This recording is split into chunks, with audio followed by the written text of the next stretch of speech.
Hello and welcome everyone. So this is another session for fluid mechanics. So we will be discussing the properties of fluid, the other properties of fluids. Particulars are viscosity and kinematic viscosity, the definition, the formulas and notation, the surface tension, cohesion and adhesion, surface tension, capillary rise, relationship between surface tension and the surface of a droplet. So this is Engineer Ronjon R. Garming. So let us now have our discussion. So as for our learning objectives, at the end of this session, you will be able to define viscosity and kinematic viscosity, solve problems involving viscosity and kinematic viscosity, define cohesion and adhesion, describe the phenomena caused by surface tension, and to relate to the formulas involving surface tension, capillary rise, and surface tension in a droplet. So let us begin with defining cohesion and adhesion. So in liquids, the molecules are held together by intermolecular attraction. The definition of cohesion is that it is the ability of molecules to cling with the same molecules. So this shall enable to resist tensile stress.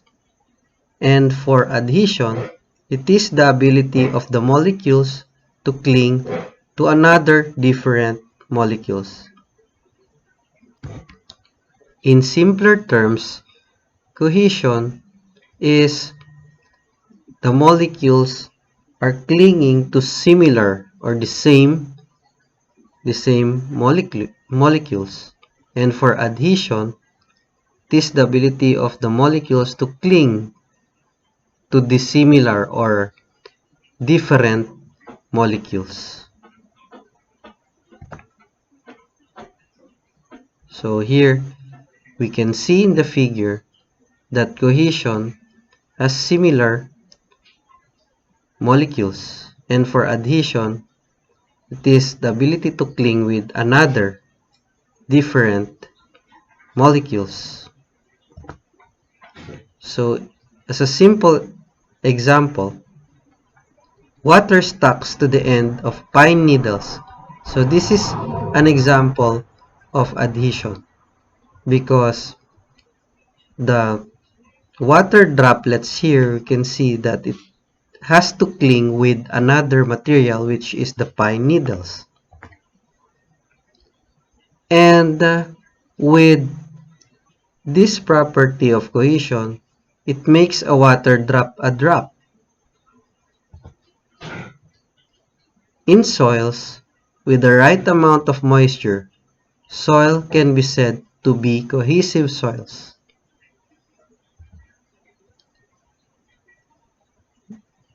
Pure dry beach sand could be non-cohesive, so there will be no element of moisture here. So therefore, with the coarse particles, the cohesion will be significantly decreased. Another example for adhesion is a chalkboard and a chalk, wherein we can write on a blackboard through the chalk. So the chalk clings to the wall or the chalkboard. Perhaps you have missed this one. So let us move on to another property, which is the viscosity. It is actually the measure of a fluid's resistance to flow. So it is more on shearing stress. Again, these phenomena derive from what we have defined a while ago about cohesion and adhesion. So all fluids have viscosity so that when they are in motion, certain frictional phenomena is exhibited. let us have a comparison between a milk and a ketchup. So it is evident that the milk has low viscosity that allows the flow easily, while that of the ketchup, it has a high viscosity that makes it difficult to flow. So to illustrate this in technical manner, let us have here a fluid layers subjected to motion. So when we say we are in motion, the liquid is subjected to flow, in which it has to interact with solid boundary. And from that solid boundary, there will be a frictional phenomena.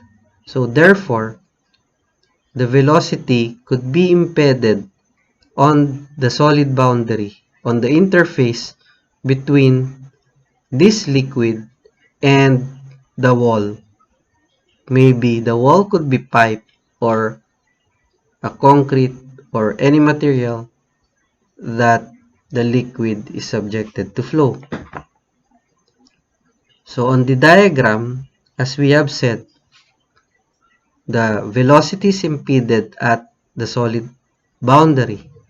Hence, a frictional phenomena will be developed and create layers between and among this fluid. So therefore, at the area or the place where the fluid has no friction, the velocity is at peak. Hence, if we consider a certain layer, say that is a layer 1, there will be a corresponding velocity and a distance from the solid boundary. Similarly, another layer to be considered, there will be a corresponding velocity at that layer and a corresponding distance away from that solid boundary. We can see here now that from that principle, there will be a difference on the distance y and the velocity, which we can denote it as dx or dv.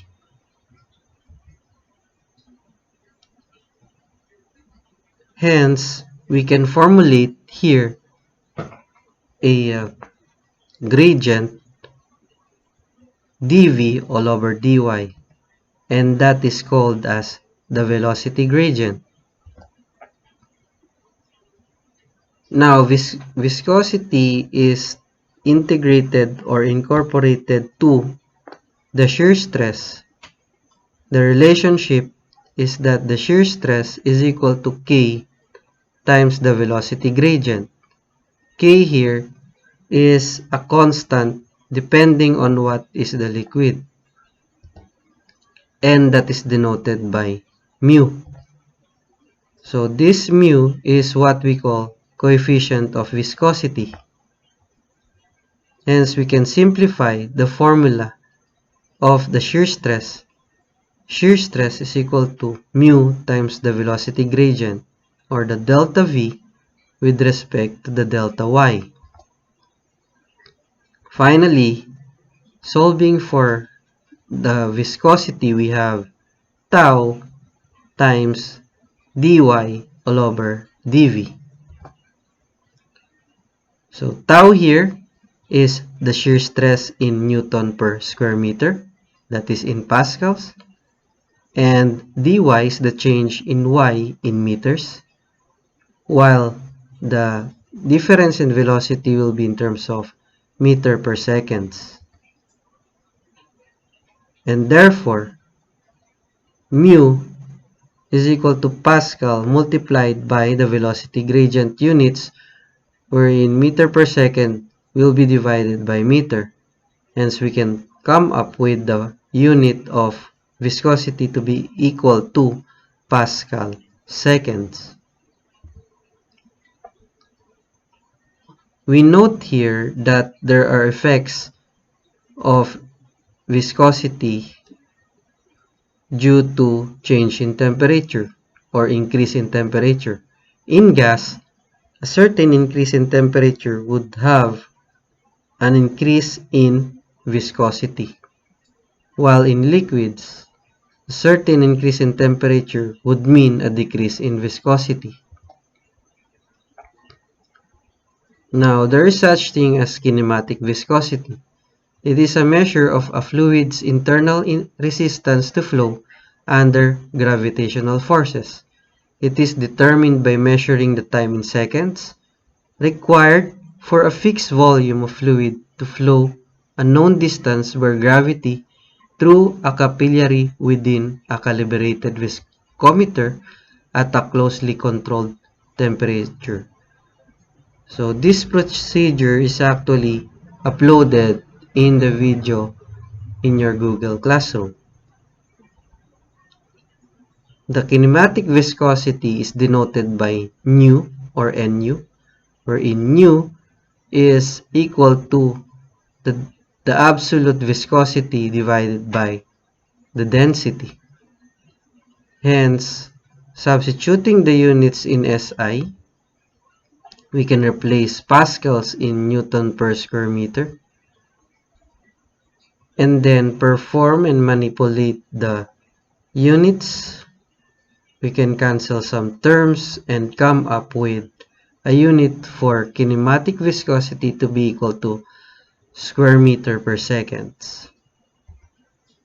In English units, let us take note that 1 stoke is equal to 1 square centimeter per second.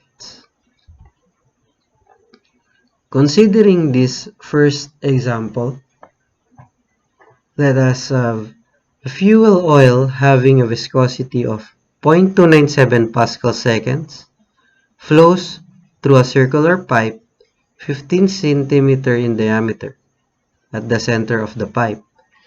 The velocity is 1.2 meter per second and decreases to a minimum value at the pipe wall. The value of the velocity at any point in the cross-section in a distance x from the center is given by the equation V is equal to 63.4 times r squared minus x squared all over mu. R being the radius of the pipe, compute the shear stress at the point between the center and the wall. To illustrate this, let us have here the free body diagram of the wall, wherein this is 15 centimeter, and note that the red line is the center, and a point between the center and the wall is the unknown point wherein we are concerned with the shear stress at this point. Say that is point A. Hence, the distance x from this point A is equal to 3.75 centimeters. Let us note here that the peak velocity is at the center since the upper and the lower layer of this fluid has a friction on the pipe wall. So there will be a velocity at the center given to be equal to 1.2 meter per second, and the minimum at the pipe wall, say that is velocity at the wall, VW. So when we plot that one, it could be in parabolic form. Now applying the formula we have just derived, tau is equal to mu times the velocity gradient. Hence, before we can perform that equation, we derive the differential velocity with respect to y, wherein in this case, y is denoted by x. So that equation is reflected, and we just substitute here the radius, and the radius from the diameter 15 centimeter, half of that is 7.5 centimeter, and that is equivalent to 0.075 meter. So we substitute that into the equation and then simplify 63.4 divided by 0.297, that is 213.47. We maintain that 0.075 squared minus x squared, and then distribute the 213.47 into the inside parenthesis. So we'll come up with that equation, and then we perform differentiation dv with respect to dx. So we'll come up with negative 426.94 times x. So the negative sign simply indicates that it is decreasing as x moves away from the wall. So here,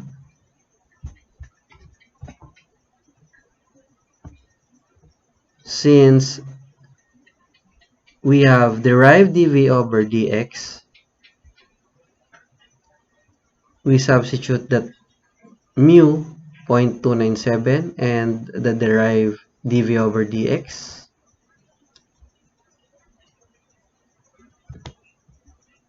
And then substitute here the value 0.0375.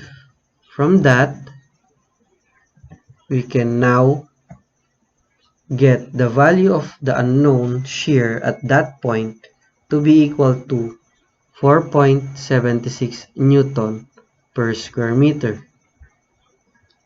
So that's it for this problem. So moving on to another problem. So in this case, we have kinematic viscosity equivalent to 1 square foot per second. The question is, what is its equivalent Stokes or kinematic viscosity in terms of Stokes? So we have said that 1 Stoke is 1 square centimeter per second. So from that, we'll just have to express our feet in terms of meter first by using the conversion factor. 1 meter is equal to 3.28 feet, and that is squared. And then we can cancel feet squared. From that, we can use now the conversion factor. 1 meter is 100 centimeter.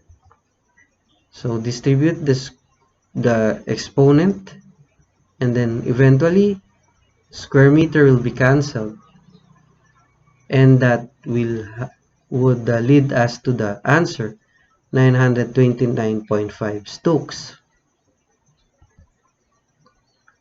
Now moving on to the surface tension.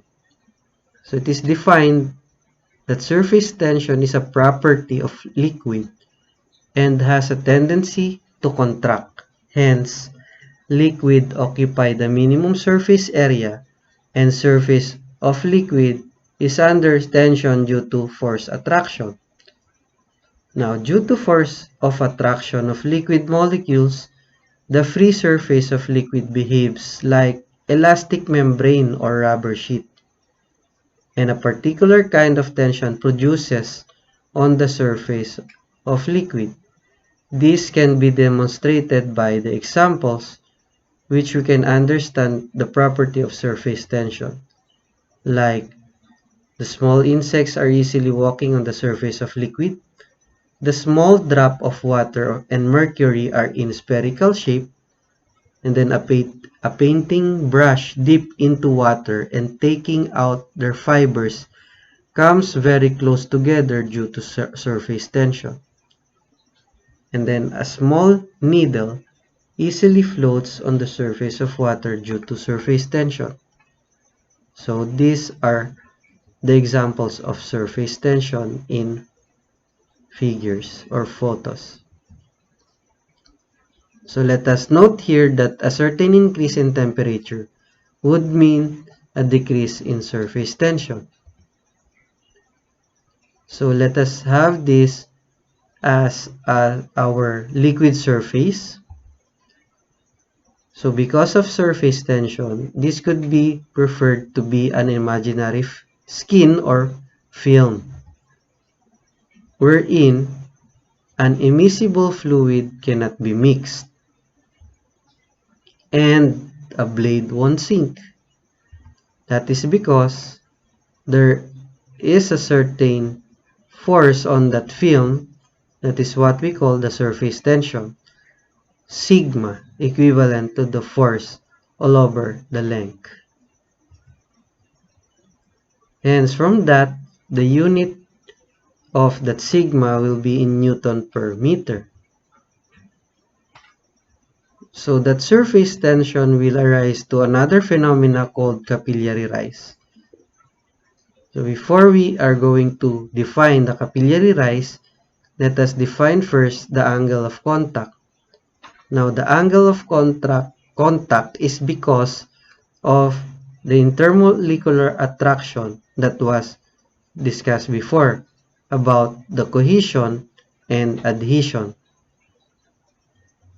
The angle between the tangent to the curved part of liquid surface at the point of contact and solid part of glass inside the liquid is known as angle of contact. So the angle of contact is, in a simpler term, is what we call the liquid and the solid interface. So it is represented by the angle theta and measured in radians. It depends on the nature of liquid and solid used. So these are following examples of values of theta. For pure water, the angle of contact is 0. Another liquid, chloroform, we have the same angle of contact, we have 0. So water with impurities will have 27 degrees acute. When we say acute, there is also a tendency or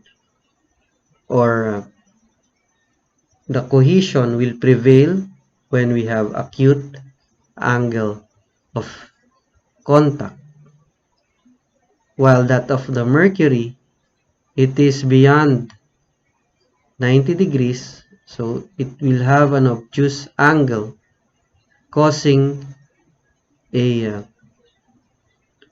cohesion prevails. So the significance of this liquid-solid interface theta or angle of contact, if the angle of contact is acute, is less than 90 degrees, the liquid stick to the wall of glass container due to strong adhesive force, hence liquid surface is concave. Remember that water could easily wet any solid contact. If the angle of contact is obtuse, greater than 90, the liquid does not stick to the wall of glass container due to strong cohesive force. So ito na yung tinatawag nating cohesion will prevail. Hence, liquid surface is convex. Example, in mercury and glass, angle is obtuse. So meaning the mercury won't wet the glass. Then the third one, if liquid is completely stick to the glass container, then theta is 0. For pure water and chloroform, theta is 0. So from that, capillary action shall arise as a phenomenon. A small glass tube with narrow bore is called as capillary tube. When a capillary tube is deep in water, then water rises up in the capillary tube and it forms a concave shape. And the same capillary tube is deep in mercury. The mercury is depressed down and it forms a convex shape which is shown below. So there is a comparison between the water and mercury, wherein we are going to dip a glass tube.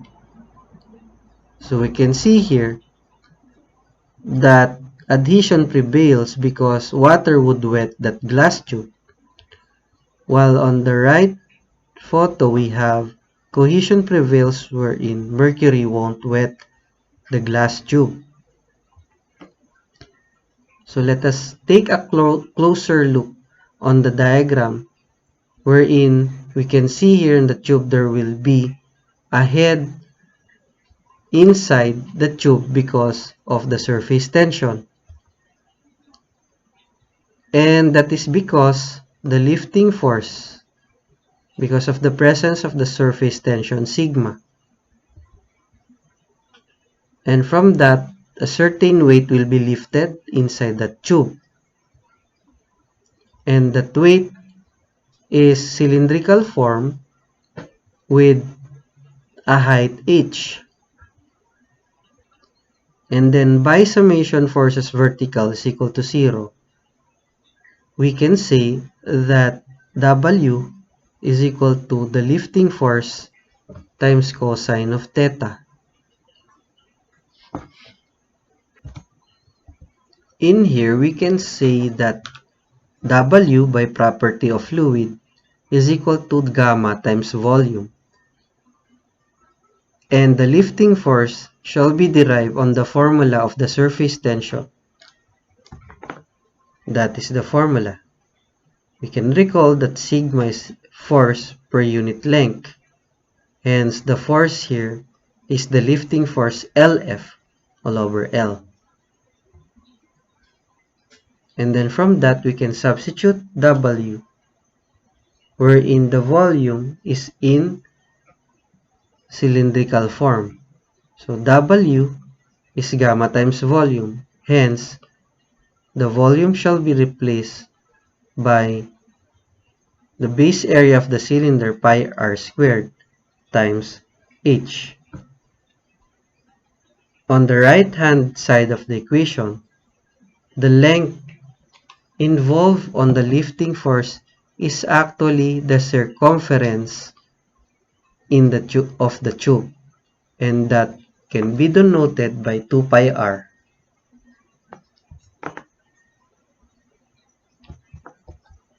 Of course, there will be cosine there from the equation, and solving for h, we have this formula, and then we can cancel terms here to come up with the formula of the capillary rise equivalent to 2 sigma cosine theta pi r all over pi r all over sigma r or gamma r.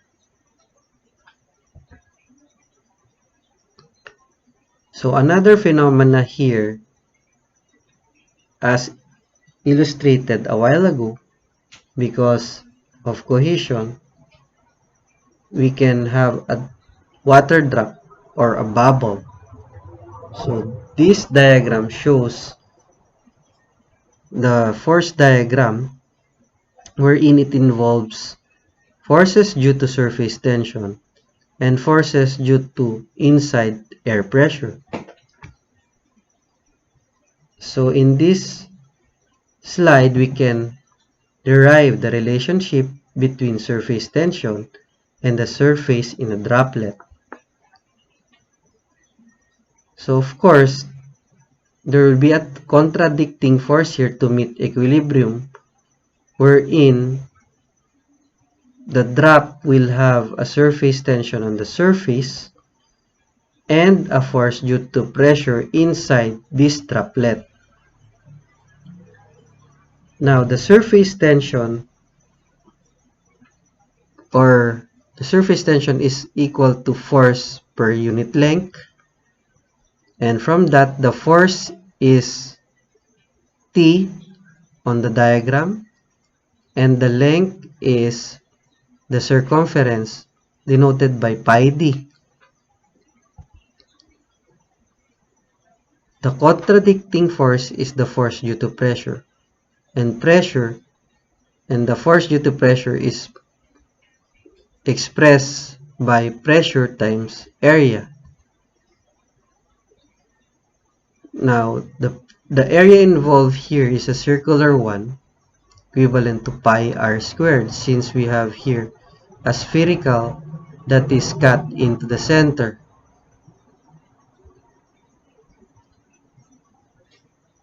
So in terms of diameter, the area of that circle derived out of the sliced sphere, we have pi d squared all over 4. So that is the area of the circular portion subjected to pressure. And then from that, we can equate the T is equal to the force due to pressure, wherein T will be derived out of the formula of the surface tension, which is sigma pi d, by the cross multiplication of this expression. And then likewise, the right hand side of the equation, we have the product of the pressure times the circular area, pi d squared all over 4. So solving for sigma, we can have pd all over 4, wherein P is the difference in pressure, D is the diameter of the bubble, and sigma is the surface tension.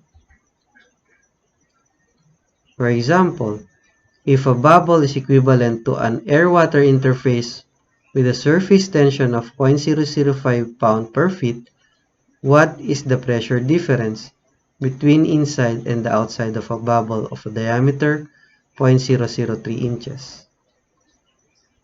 So this example is simply a direct substitution of the formula wherein we consider a unit in terms of feet. So to be consistent, we are going to divide our diameter by 12 since 1 foot is equal to 12 inches. So from that, the difference in pressure would be equal to 80 pounds per square foot. So another example, a small drop of water is in contact with the air and has a diameter of 0.02 inches. If the pressure within the droplets is 0.082 psi greater than the atmosphere, what is the value of the surface tension? Again, we are going to have this formula, PD all over 4 for the surface tension. The pressure is in terms of PSI or pounds per square inches. We could convert this into PSF by the conversion factor that 1 foot is equal to 12 inches, that is squared. Distributing squared into the expression, we can arrive with 11.808 pounds per square foot. And then similarly, the diameter should be also in terms of feet, using the conversion factor of 1 foot is equal to 12 inches. We'll arrive with 0.00167 pounds per square foot.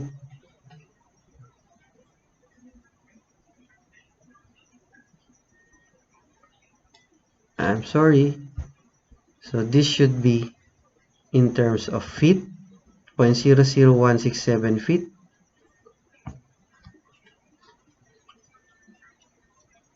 And then we simply substitute that one to the formula